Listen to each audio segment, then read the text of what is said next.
tenzende tungamire mukati mezvienzo mananda andibata ndimwino dombo ndiwike ndimwimbo tungamire tenzende tungamire semana onyaradzwa unganyaradzwe nyanza mananda anomunzwa kana matinyarara emwete tenzi wenyanza tenzinde tungamire apo ndasvika nyanza mananda ondishisa andichienda zororo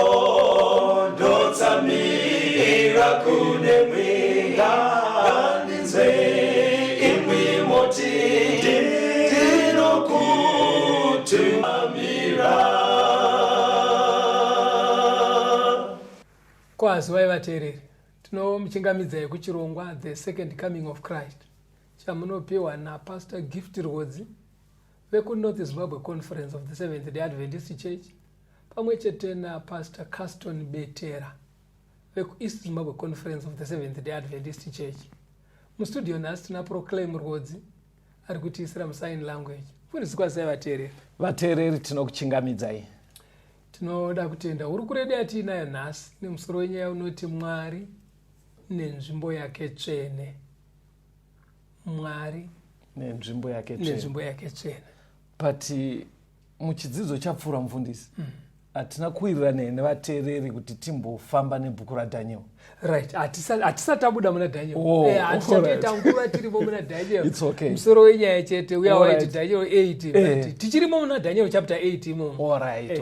Asi pane imwe fungwa tiri kuona inobuda yaMwari nenzvimbo tsvene muchapter iyoyo chapter 8 yaDhaniel. Okay. Pane ndima dzatoda kuti muverenge mufundisi. Yes. Dzinokwana kuita 4. Dzine pfungwa imwe chete yatoda kuti ijeke senhanganyaya muhurukuro yedu. Daniel 8 verse 16 na 17. Tigoverenga Daniel 9 verse 23. Tigoverenga Daniel 10 verse 12. Tigoverenga Daniel 12 verse 10. Ndichatanga nekuverenga Daniel 8 verse 16 kusvika pa17. Ndikanzwa inzwi remunhu richibva pakati pemhenderekedzo dzaurai richidana richiti, Gabriel, dudzira munhu uyu zvaakaratidzwa. Ipapo akaswedera kwandakanga ndimire. Zvino wakati achisvika ndikatya ndokuwira pasi nechiso changu. Asi wakati kwandiri, chinzwisisa iwe mwanakomana womunhu, nekuti zvawakaratidzwa ndezvenguva yekupedzisira. Pane vara rabuda apa rekuti nzwisisa. Hatiteererei mune mamwe dzimwe ndima dziri kuverenga. Daniel 9 verse 23. Chirevo chakatemwa uchangotanga kukumbira. Zvino ndauya kuzokuudza, nekuti uri murume anodikanwa kwazvo. Naizvozvo funga shoko iri, unzwisise zvawakaratidzwa. Daniel 10 verse 12. Ipapo akati kwandiri, usatye Daniel, nekuti kubva pazuva rokutanga rawakafunga nemwoyo wako wose kunzwisisa nekuzvininipisa pamberi paMwari wako, mashoko ako akanzikwa. Ndauya nekuda kwemashoko ako. Daniel 12 verse 10. Vazhinji vachazvinatsa nokuzvichenesa nekubvisa tsvina, asi vakaipa vachaita zvakaipa. Hakuna pakati pevakaipa uchanzwisisa, asi vakachenjera ndivo vachanzwisisa. Muchaona vateereri kuti tichidzidza bhuku raDhaniel kubva muchapter 8 yaDhaniel kunosvika muchapter 12 munogumira bhuku iri. Pane pfungwa inoramba ichidzokororwa yekuti nzwisisa. Zvichiburitsa pachena shungu dzinaMwari kuti tinzwisise zvinhu izvi. Okay. Mwari vaida kuti Daniel anzwisise. Ndosaka Gabriel akanzenda unomutsanangurira. Okay. But vaiziva kuti vachashandisa Daniel kutsanangurira isusu. Okay. Saka paitsanangurirwa Daniel, ndisu tiri kutotsanangurirwawo nyaya iyo. In other words, mufundisi vari kuti pari kunzi Daniel nzwisisa, Daniel nzwisisa, Daniel nzwisisa. Mwari ari kuedza kuti vateereri nzwisisai nyaya iyi, nekuti Daniel pakunzwisisa kwake ndo pakunzwisisawo kwedu isusu. Saka teererai nyaya iyi vateereri muinzwisise. Plus iye Daniel anotonzi nyaya dzauri kutsanangurirwa idzi hadzisi dzemazuva ako anaya, ndedzemazuva ekupedzisira. Kureva kuti vakanyanya kukosherwa nadzo ndisu vari kurarama mumazuva ekupedzisira. Daniel ndepaakasvikira chete. Handei pamberi toda kuverenga Daniel 8 ye vhesi ya7 na8, toverenga vhesi ya13 nevhesi 14. Daniel 8 vhesi 7 na8. Ndikaona ichiswedera pedyo negondobwe, hasha dzayo dzikarimutsirwa, ikatunga gondobwe ikavhuna nyanga dzaro mbiri. Gondobwe rakanga risine simba kumira pamberi payo, asi rakariwisira pasi, ikatsika pamusoro payo. Hakuna wakagona kurwira gondobwe pasimba raro. Nhongwe ikazvikudza zvikuru kwazvo. Zvino yakati yasimba, runyanga rukuru ndokuvhunika. Nyanga huru 4 dzikabuda panzvimbo yarwo, dzakatarira kumhepo 4 dzokudenga. Vhesi 13 na 14. Ipapo ndakanzwa mumwe mutsvene achitaura. Zvino mumwe mutsvenezve akati kunaiye wakanga achitaura, ko izvo zvakaratidzwa zvichasvika rini? Izvo zvechipiriso chinopiswa nekusingaperi nekudarika kunoparadza, kuti nzvimbo tsvene nehondo zvirege zvichitsikwa netsoka. Akati kwandiri, kusvikira madekwana namangwanana ane zviuru 2 namazana 3, ipapo nzvimbo tsvene ichanatswa. Chimwe chiri kubuda patiri kuverenga ndima idzi vateereri ndechekuti chiprofita chaDaniel 8 chinopiwa through mhuka nenyanga, sezvatakasangana nazvo muna Daniel chapter 7. Yes. Asi chinosanganisira zvakare chiprofita chenguva yakatarwa. Dzogororai pastor. Tiri kuti muna Daniel chapter 8 tinoona kumuka nekuparara kweumambo nemadzimambo, zvichiratidzwa nemhuka dzairatidzwa, nemhuka nenyanga. Yes. Kunze kweumambo hunomuka huchiparara, kune zvakare chiprofita chenguva dzakatarwa chirimo muchapter iyoyi, time prophecy. Alright. Vateereri, mufundisi vari kuti muchiprofita ichi chemuchapter 8 yaDaniel tinoudzwa zveumambo hunouya huchienda kuburikidza nenhongo nemagondobwe ari kuratidzwa. Zvakanaka izvo. Asi pari kunzi muchapter iyoyi futi mune chiprofita chinotsanangudza nguva, kutoziva kuti maapakati pachitotaurwa nyaya yemadheti chaiyo yenguva yekalenda. Ndizvozvo. Alright. Saka pane zvimwe zvakaudzwa Daniel zvaainzi anzwisise, zvatinofanira kunzwisisawo isusu, zvine nguva yakatambanuka. Muperiodi iyoyo mune zvainzi zvinozoitika zvakakosha kuti tizvinzwisise. Ngatimboverengai zvakare Daniel 8 verse 27. Daniel 8 verse 27. Right. Ini Daniel ndakapera simba, ndikarwara mazuva. Ipapo ndakamuka ndikabata mabasa amambo, ndikashamiswa nezvandakaratidzwa, asi kwakanga kusino munhu waizvinzwisisa. Now, tsanangudzo yezvinhu izvi inotangira muchapter 8, asi haina kuzopedziswa sezvatakaona muchikamu chakapfuura. Nekuti Daniel akafenda, Gabriel achiri kutsanangura. Saka zvakamanikidza Gabriel kuti asiyire tsananguro yake panzira.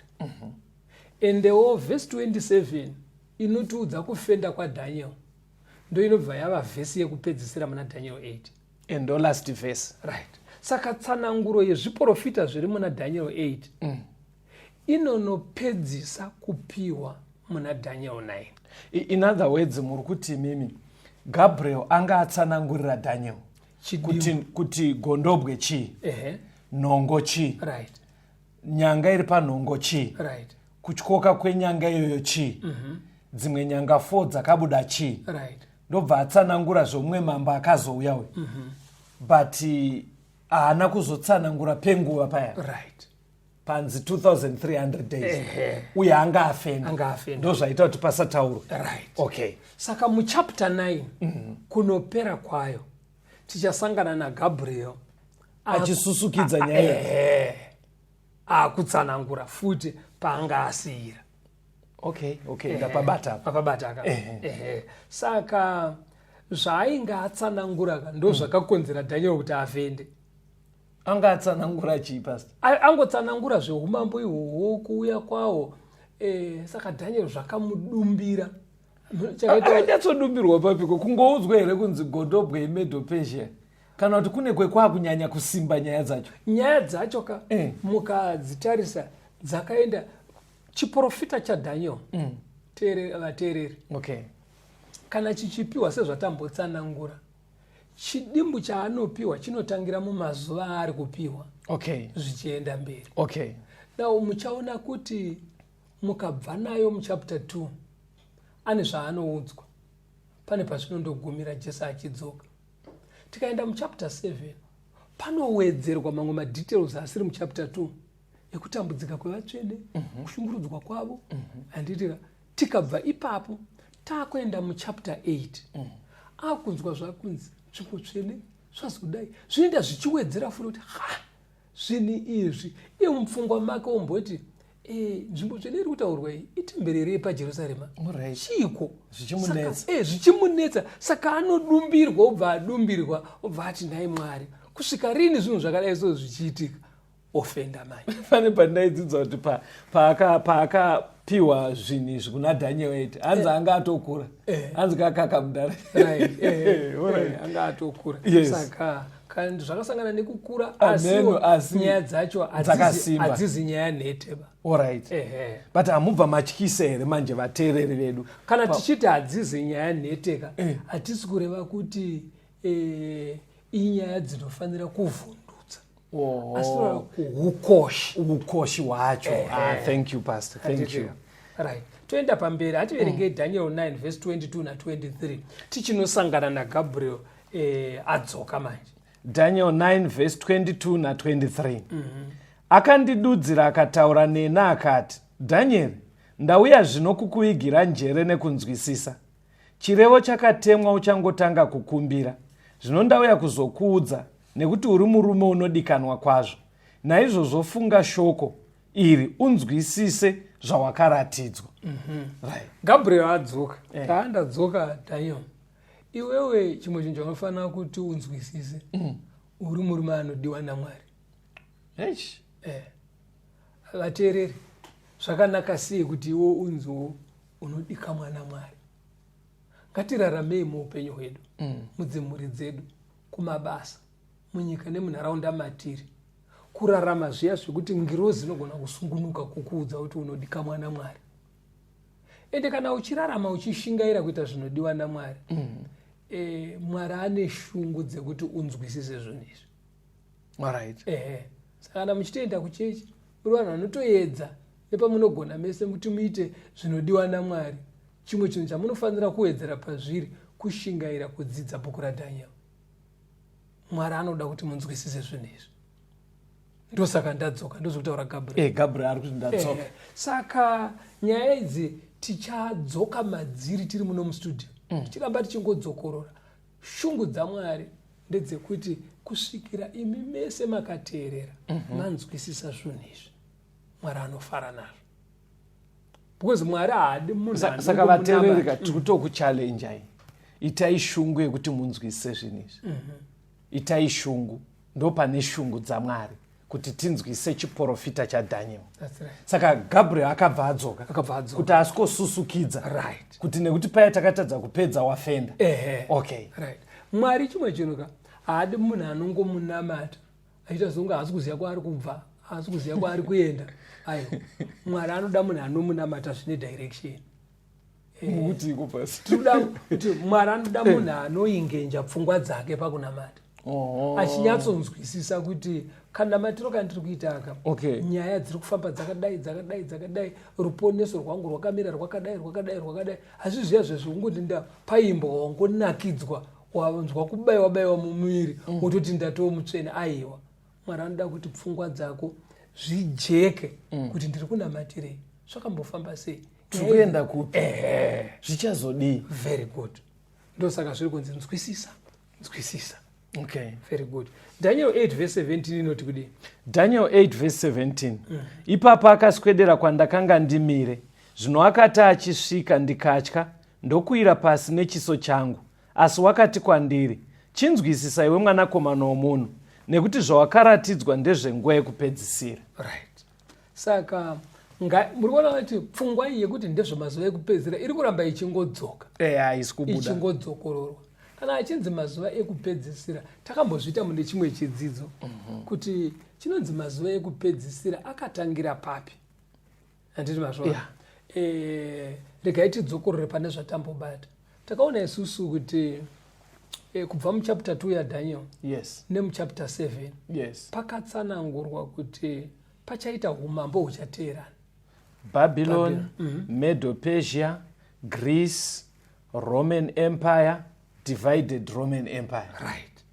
Rome yadivhaidha ndobva panzi mumazuva emadzimambo iwaya Jesu anouya. 7 vaya vaine mumwe 1 wechi8 vekueurope vaya. Saka iye zvino izvi takatarisa muchiprofita chaDaniel, tinogona kutaura kuti tiri mumazuva ekupedzisira. Ukabvunzwa kuti nemhaka yei, woti Babylon yakatonga ikaenda, Medo-Persia yakatonga ikaenda, Greece yakatonga ikaenda, Rome yakatonga ikaenda, kwane Europe. Mumazuva eEurope iyoyi ndo panouya Jesu. Toda kutenda pastor, muri kunyatsokuba. Saka tiri mumazuva ekupedzisira. Zvekuti vateereri vangagona here ari kunzwa chirongwa ichi kuti atonyatsomira achiti tiri mumazuva ekupedzisira. Very good. Chinorambidzwa chakataurwa naJesu kuisa date. But period yatitori ndo yekupedzisira. Because Jesu akati iye date rongozikamwa nababa voga, hakuna ngirozi kana munhu. Saka pamuri toti date mukutora even mwedzi wacho unouya Jesu. Handiti mazvona. Asi nguva zvekuti taamunharaunda izvozvo unogona kuzviziva. Tasvika muarea. Asi papoindi chaipo hapana anopaziva. But unonyatsoona kuti matiri munomo. Saka kana muchide vateereri toda kutenda, toda kuti timbonzwa kambo. We are living in the last days. Zvekuti pari kuuyawo zvidzidzo zvimwe zvakaita sezvino nezvimwe zvamunonzwa, ngatiingejei pfungwa dzedu tiwane ruzivo rwekuziva zvinodiwa mumazuva ano ekupedzisira. Chichakonkluda mazuva ano ekupedzisira kuuya kwaJesu, the second coming of Christ. Rambai muri pachirongwa chino, the second coming of Christ.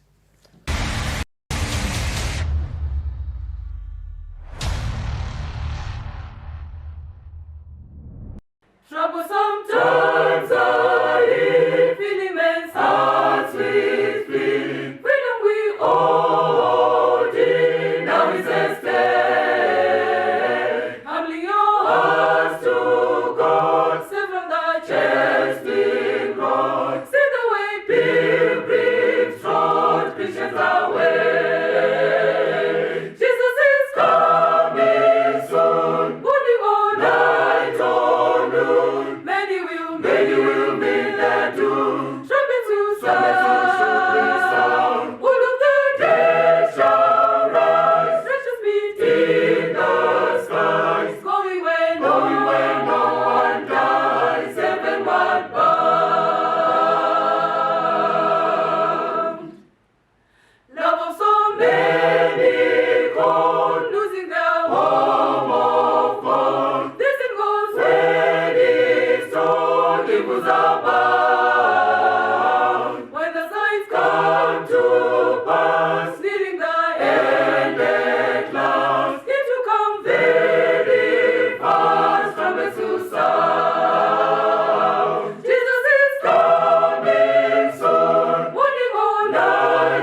Tinomuchingamidza vateereri tichienderera mberi tiri muhurukuro yedu Mwari nenzvimbo yake tsvene. Tiverengere mufundisi kuna Daniel 2 vhesi ya 44 na45. Daniel 2 vhesi 44 na45. Zvino namazuva emadzimambo iwayo Mwari wekudenga uchamutsa ushe usingatongoparadzwe, uye simba rahwo haringapfuure kune rumwe rudzi rwevanhu, asi ihwo huchaputsanya nekuparadza ushe uhwo hwose, ihwo huchamira nekusingaperi. Zvamakaona ibwe richivezwa mugomo zvisingaitwe nemaoko evanhu, rikaputsa-putsa dare nendarira, nevhu nesivheri nendarama. Mwari mukuru akazivisa mambo zvichazoitwa pashure. Kurota uku ndekwazvokwadi, nokududzirwa kwazvo ndekwazvokwadi. Daniel 2 iri kufamba nesu mukumuka nekuparara kwamadzimambo. Yes. Kunosvika pana Jesu Kristu akuya dombo ramakore. Yes. Achidzika umambo hwake hwekubwinya. Yes. Ndo zvatanzwa apa. Nemazuva emadzimambo iwayo Mwari wekudenga achagadza ushe hwake. Saka chimwe chinhu chiri chechokwadi vateereri ndechekuti Jesu ari kudzoka, anouya. Saka kukurukura kwatiri kuita uku kubuyedza kuti Mwari vatibetsere tigadzirire. Mataura maitaka imi munobva matoita unge zvinonzi I know tofana kupota ndo zvinotokurudzira bhaibheri tipote tichikurudzirana sevatendi, but mataurira munoita pastaka ameno ateereri pasta vanobva vaita unge zvinonzi kuna ari kuita nharo kuti Jesu ari kuuya.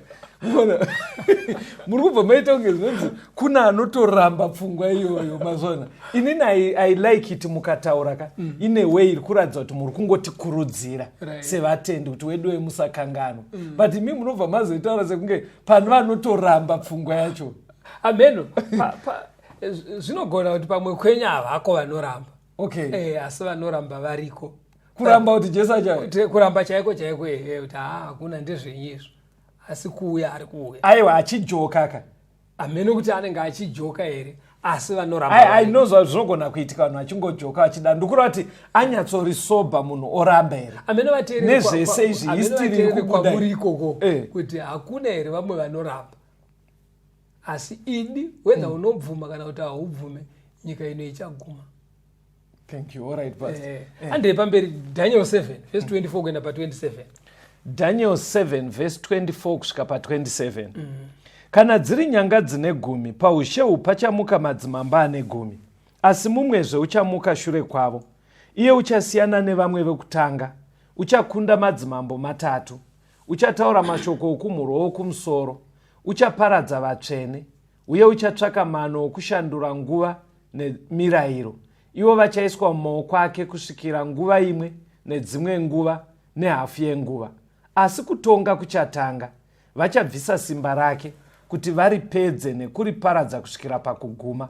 Ipapo ushe nesimba neukuru hweushe hwese pasi pedenga rose zvichapiwa vanhu vevatsvene wokumusoro-soro. Ushe hwake ndohwokusingaperi, masimba ose achamushumira nokumuteerera. Uriona pfungwa iyi takamboikurukura. Yes. Yekuti Mwari madzidzisiro ake anoshandisa methodi yekudzokorora. Anoramba achidzokorora chete. Shungu dzake ndedzekuti vanhu vabate zvijeke zvekuti hapana munhu anofanira kutsinzina kana abvunzwa. Okay. Zvofanira kujeka. Saka panapa muna Daniel 7 ari kudzokorora nhoroondo idzodzo dzemuchapter 2 dzekumuka nekuparara kwamadzimambo. Okay. Dzematongerwo enyika. Right. Asi anowedzerawo muna Daniel 7 anonowedzera munhoroondo iyoyo nepachapfuura nechechi yemakristu kutambudzwa kwaichaitwa zvinondowedzerwa imomo kunosvikira rutongo rwagarwa kudenga. Taurai ndakateerera. Paitwa rutongo panosvika pekunzi zvaongororwa zvonzi umambo hwapanyika taakuhupa kuna Jesu mwanakomana waMwari. Okay. Ndiye the next mutongi. Zvese zvevanhu zvogomiswa. Jesu obva anzi ane vaanozotonga pamwe chete navo. ndevaya vakashingaira muutsvene hwake, kuramba vakabatirira pane zvinodiwa naMwari, vakunda zvimwe zvese zvapanyika, ndo vachanopinda muumambo naye. Saka panonzi Jesu achapuhwa umambo, Mwari ndiye achadaidzira kuti kuchinjana kwevanhu kutonga panyika kwakwana. Mwari ndiye achaganura. Handiti mazvoona ka? Saka hazvizorambi zvichiti kuAmerica kuna nhingi, kuEgypt kuna nhingi, kuMozambique kuna nhingi, uko kuna nhingi. Zvichaganurwa. Kwete kuti mamba achazotumira magavhena kwese ikoko ayo. Anozoti vese hakuchina madzimamba achatonga akawanda-wanda. Kuchangoita mambo 1 pasi rese, ndiye Jesu manje. Nyika inenge yaguma kapasi. Planet ine.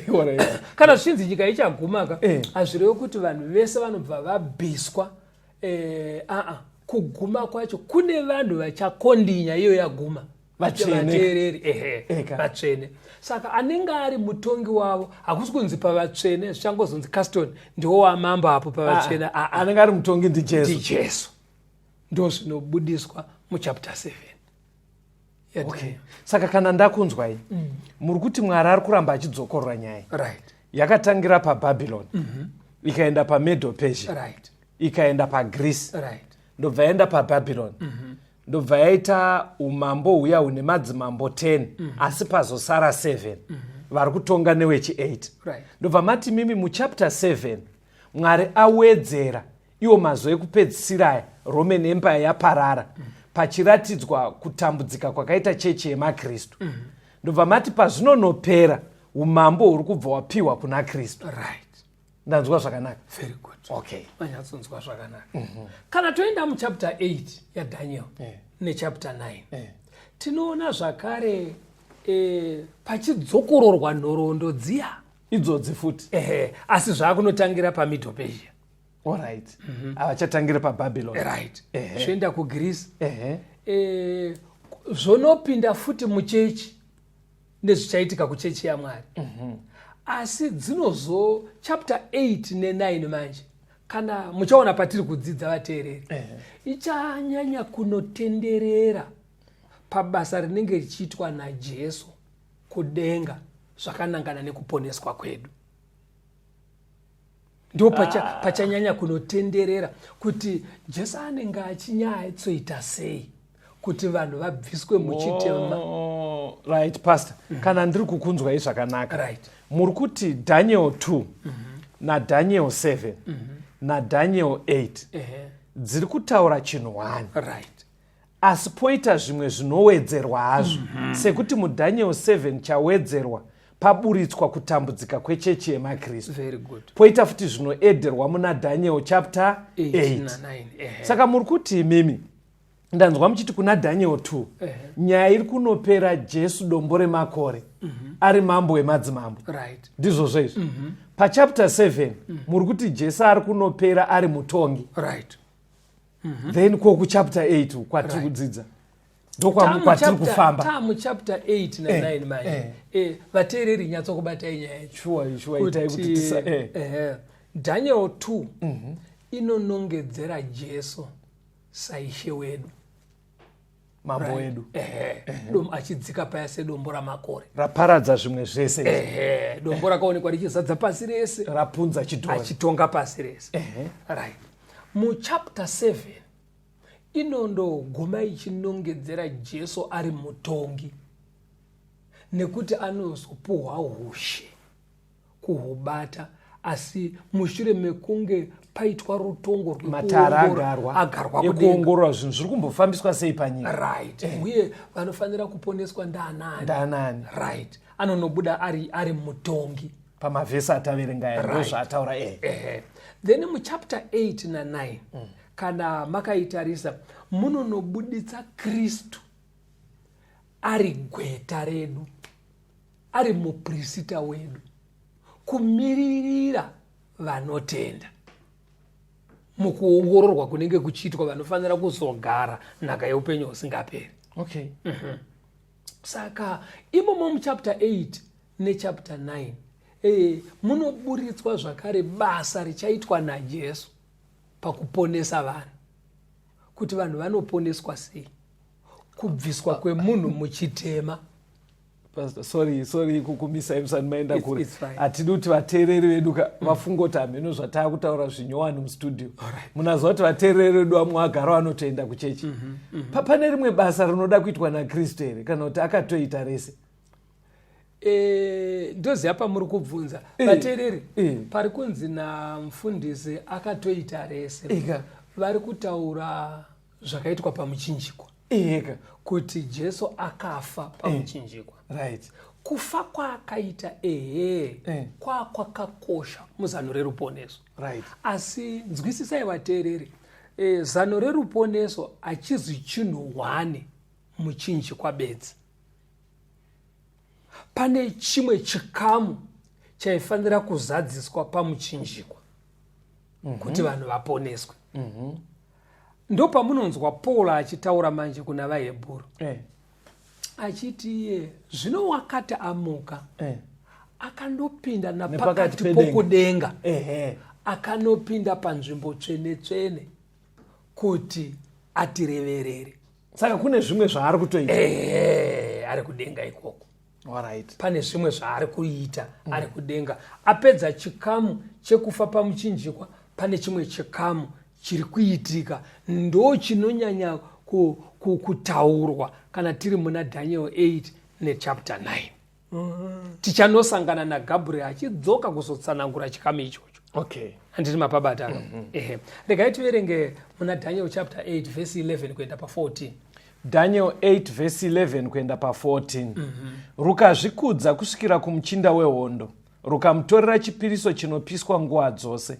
Nzvimbo yeimba yake tsvene ikaputswa, hondo ikamutswa kuzorwa nechipiriso chinopiswa nguva dzose nekuda kwokudarika. Rukawisira pasi zvokwadi, rukafara pazvose zvarwakaita. Ipapo ndakanzwa mumwe mutsvene achitaura. Zvino mumwe mutsvenezve akati kuna iye wakanga achitaura, ko izvo zvakaratidzwa zvichasvika rini?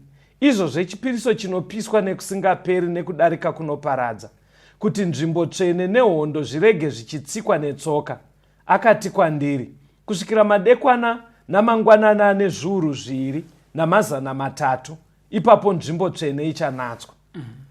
Nosvika pa14. Yes. Right. Panapa vadikani, tataurirwa Gabriel achitsanangura umambo kuteerana kwawo. Yes. Now, pane chimwe chikamu chaakubuda pandima iyi. Pari kutaurwa nezvenzvimbo tsvene nezvipiriso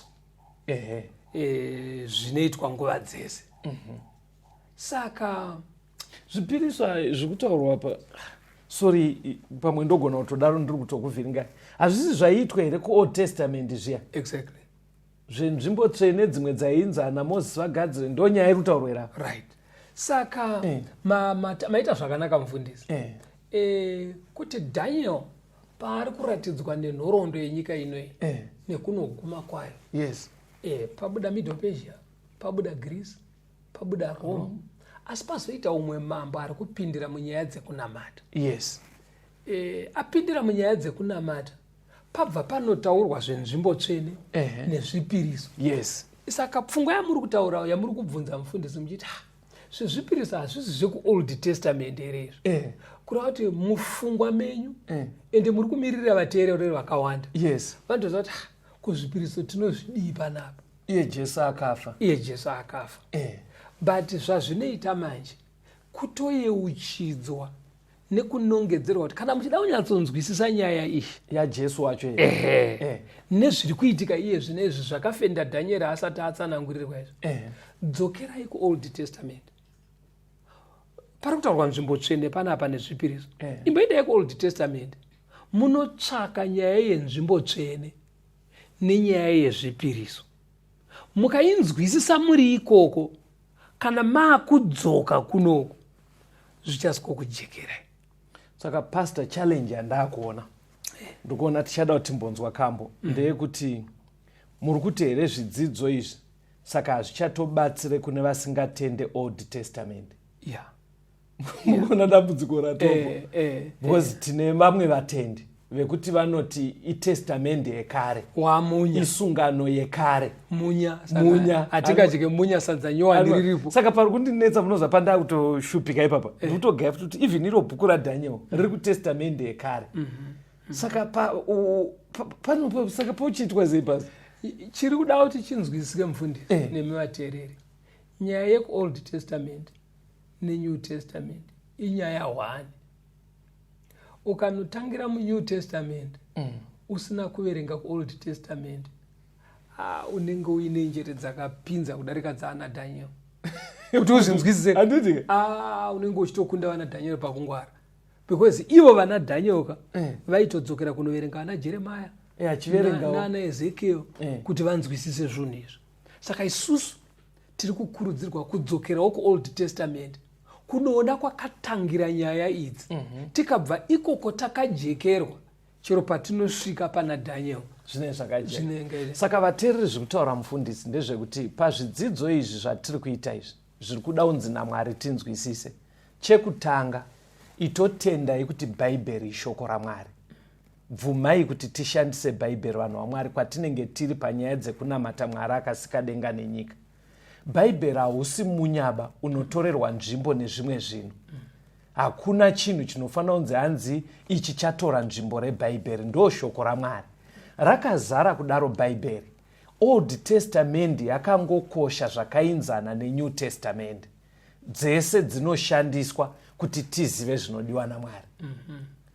Toda kutenda vateereri, iko zvino tichambonzwa kambo toya toenderera mberi nechidzidzo.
Tinomuchingamidza yavateereri tichienderera mberi nehurukuro yedu. Mwari nenzvimbo yake tsvene.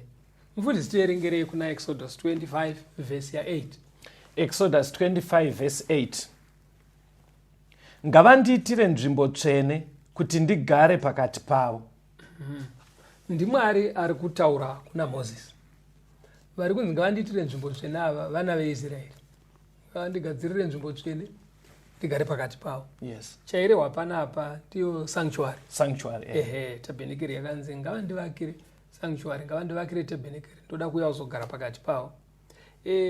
Nyaya yenzvimbo tsvene inotaurwa futi kuna vaHebrew 8. Hebrews 8 verse ya 5. Verse ya 5.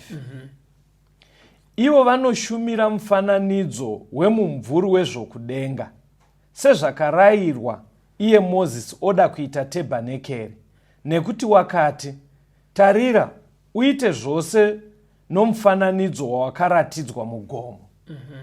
Saka nzvimbo tsvene iyi yaive mufananidzo weiri kudenga. Okay. Ndo zviri kubuda panapa pana Hebrews. Mwari paakati ngavandiitire nzvimbo tsvene ndigogara pakati pavo. Bhaibheri riri kuburitsa kuti nzvimbo tsvene yacho yavaigadzira kana kuti yavakagadzira vakagadzira mufananidzo wenzvimbo tsvene iri kudenga. Tsanangurai pastor. Maybe kuti titsanangure hatidzokerei kuna Exodus 25 tierenge verse 8, 9 neverse 40. Exodus 25 verse 8, 9 ne40. Ngavandiitire nzvimbo tsvene kuti ndigare pakati pavo sezvandichakuratidza zvose, iwo mufananidzo wetebhanekeri nemufananidzo wenhumbi dzayo dzose. Munofanira kuita saizvozvo. Verse 40. Uchenjere kuti uzviite nemufananidzo wazvo sezvawakaratidzwa mugomo. Mwari akatora Moses ndobva aenda naye mugomo, ndobva amuratidza sanctuary kudenga, nzvimbo tsvene iri kudenga. Okay.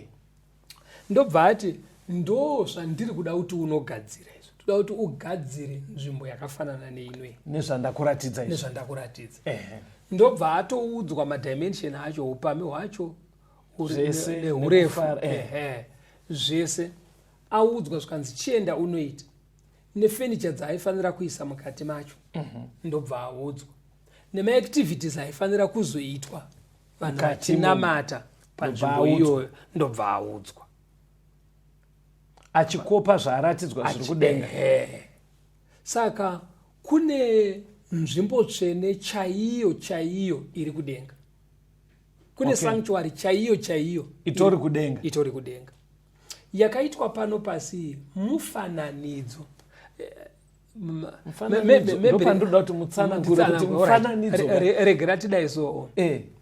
Regera tidaiso vateereri vana kana vari kuchikoro vanotora pabhuku vanoiti chii sekuti nyika yeZimbabwe handitika mepu here. Mepu. Very good.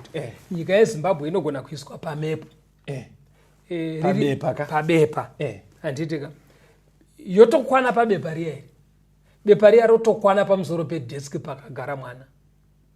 But akatarisa pamepu iyaya pamufananidzo weZimbabwe anotoona kuti apa pane goma apa ndisave rwizi. Rwizi uku kune rwizi save uku. Iyi Kadoma iyi. Kune maguta. Achaona. Kune Mutare. Kune Kadoma. Kune Buluwayo. Kune Harare. Maguta chaiwo. Ende inzizi chaidzo zvekuti anogona kutoenda kunoona save yacho kutodriver nemota makilomita nemakilomita kubva paakagara apo. Otono panotori nenzira dziripo pamepu kuti ndo highway ndo railway line. Ari kuzviona zvese pamepu iri pamusoro pedesk.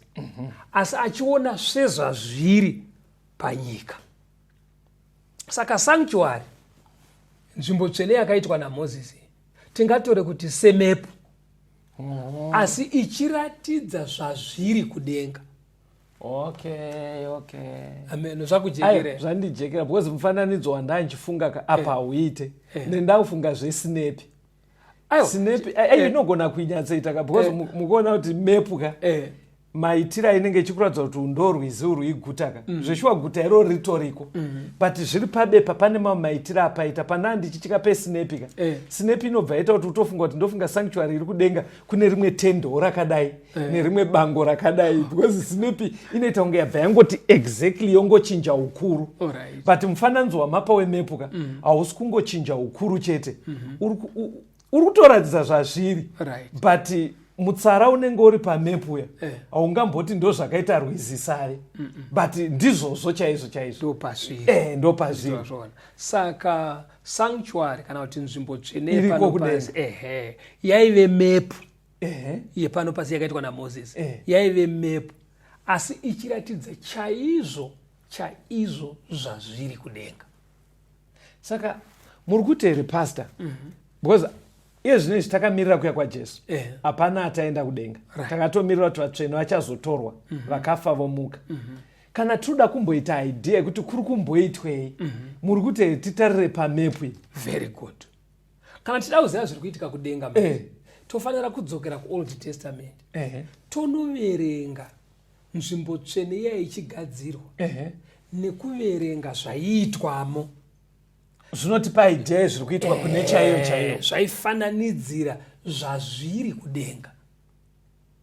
vateereri nyatsopateerera ipapo kana muchida kuziva zano reruponeso maitikiro arinoitwa kudenga Mwari anoti iye dzokerai Old Testament munoverenga pakaitwa nzvimbo tsvene ndo mufananidzo wacho ndiyo mepo yacho inokuratidzai okay ndo zvazviri musanctuary yekudenga.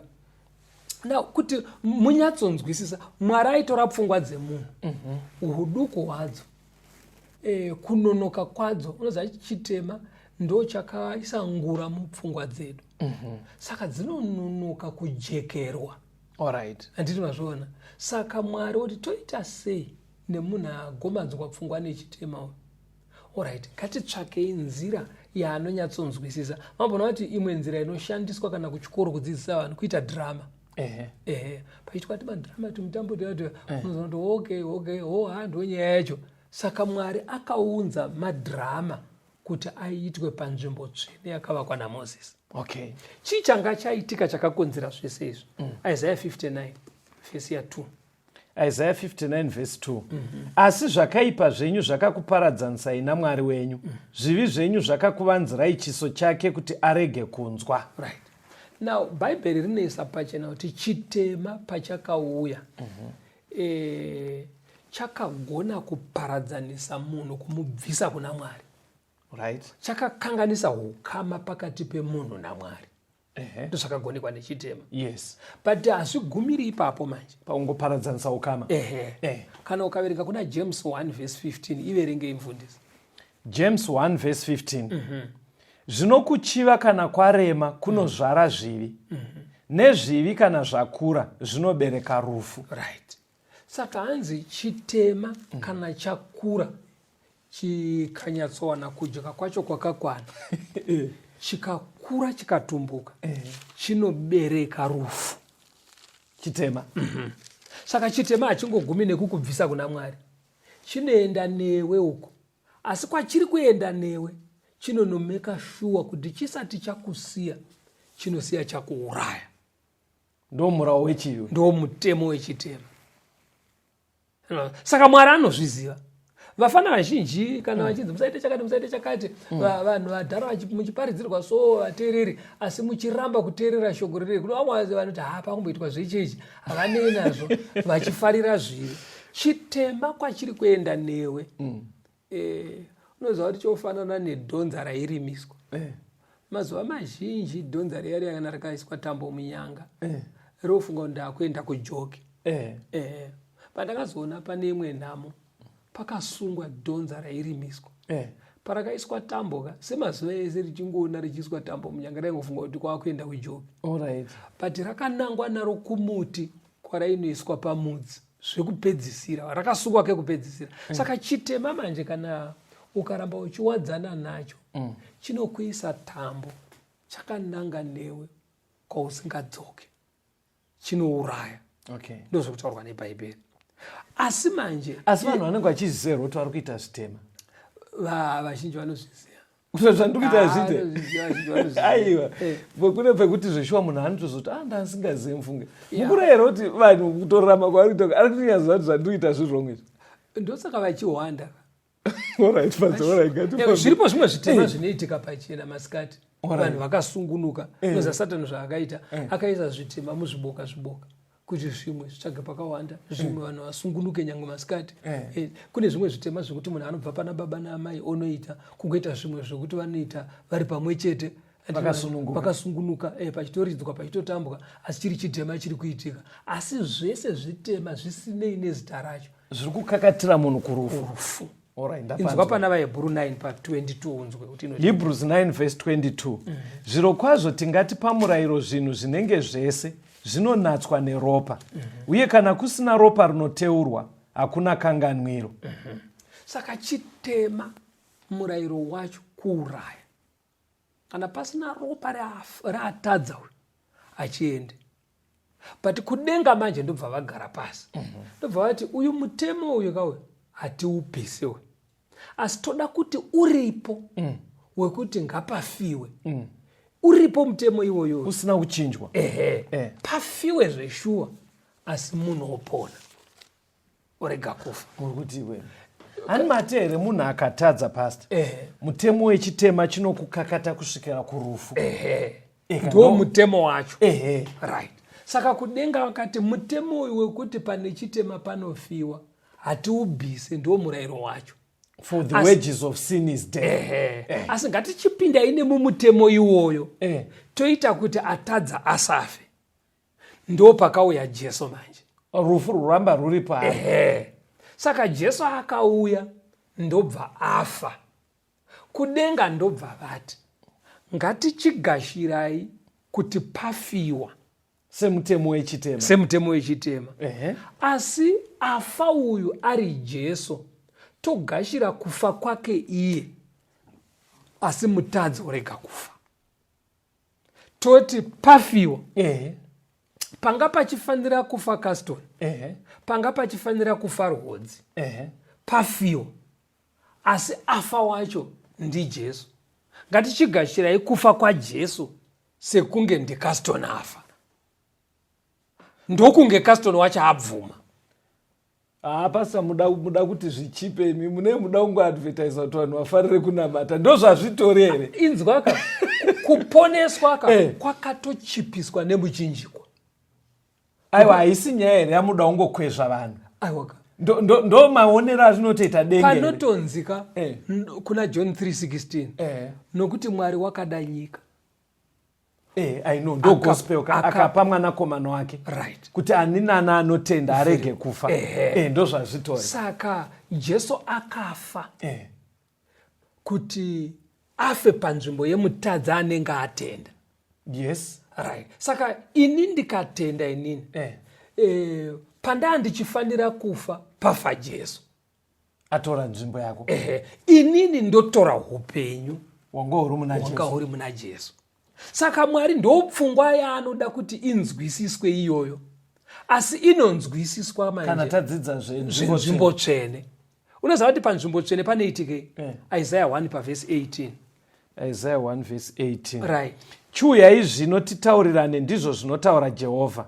Kunyange zvivi zvenyu zvakaita semucheka mutsvuku, zvichachena sechando. Kunyange zviri zvishava semuti mushava, zvichaita semakusha amakwai. Kudenga manje munzvimbo tsvene, Mwari anodaidza munhu akamira musanctuary. Ndo paanenge achiti huyai tizotaurirana kuno musanctuary. Makatadza yenyu, yes. Asi huyai titaurirana. Kuti togokurukurei ndakatadza. Chitema chinouraya mufanano.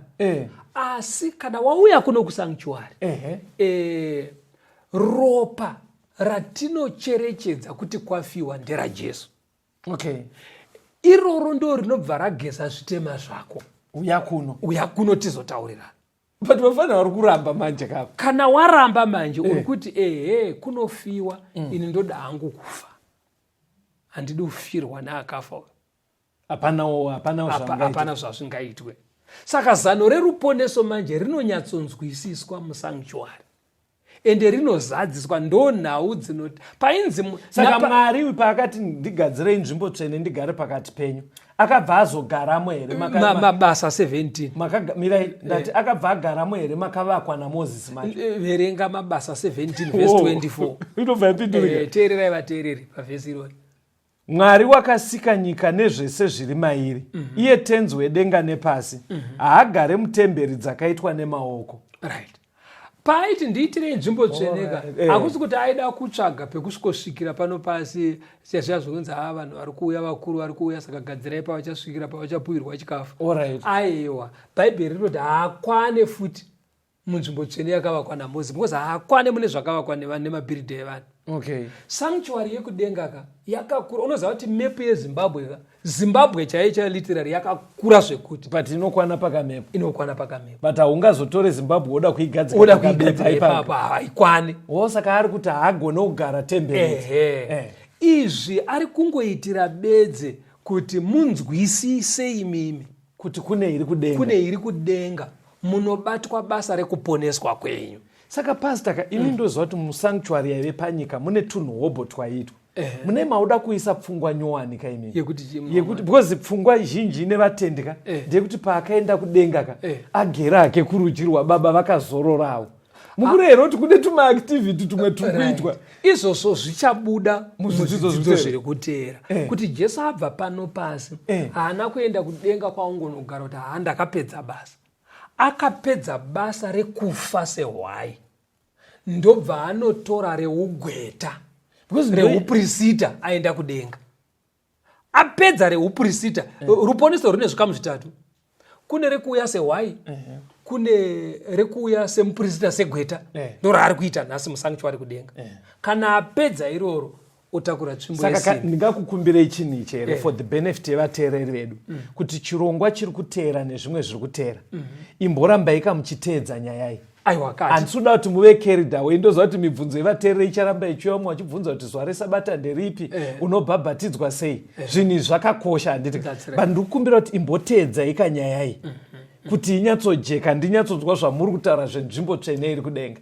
Hatibvi patsanangudzo dzaGabriel, ticharamba tiripo tiri mubhuku raDhanieri, but ndoratidzosa kunyaya yenzvimbo tsvene musanctuary. Ende mati kudenga kune sanctuary. Ndo muri kubikwa ruponeso rwemunhu, kuparadzaniswa kwedu nechitema kuti tiponeswe tikogara naJesu nekusingaperi. Vateereri, ndoda kupai nhare idzi. Kuri kwekuti kwaunogara hakuna waunogona kubvunza, but kana variko kwaunogara vanopinda sangano reSeventh Day Adventist, unogona kuvaona kuti maybe mukurukure muchidzidza nyaya idzi dzojeka. But kana zvisiri kukwanisika, shandisai nhare idzi kutumira maSMS, kutumira maWhatsApp kana kutofona. Nhare dzacho dzinoti 0775 460 175, 0775 460 175, kana kuti 0716 452 086, 0716 452 086. Onekai vateereri. Tinotenda vateereri nekuva nezo muchirongwa. Ngatisanganei muchikamu chinoteera. Tenzende tungamirwe mukati mezviedzo mananda andibata ndimwino dombo ndiwike ndimwimo tungamirwe tenzende tungamirwe semana onyaradzwa unganyara nyanza mananda anomunzwa kana matinyarara emwete tenzi wenyanza tenzini tungamire apo ndasvika nyanza mananda vondishisa andichienda zororo ndotsamira kune mwenga